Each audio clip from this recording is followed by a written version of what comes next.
A convicted mafia boss who lived in London for more than 20 years must be extradited to Italy, a judge has ruled.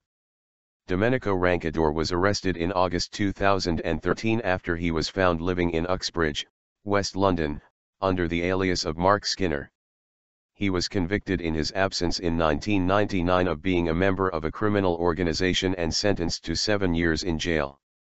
The 65-year-old had launched an 18-month battle against his extradition. At Westminster Magistrates Court, Judge Howard Riddle ruled there was no abuse of process and that Rancadore's Article 3 rights, regarding inhuman and degrading treatment, would not be breached by extradition to Italy. Rancadore, who is known as the Professor, can now appeal to the High Court.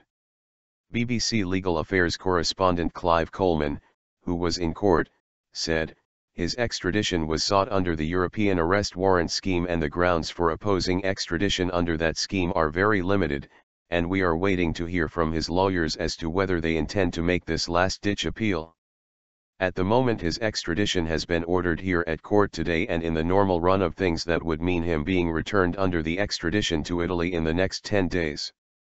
Rancadore moved to London from his native Sicily in 1993 with his wife and 2 children after he was acquitted at the end of a 3-year court case over Mafia allegations.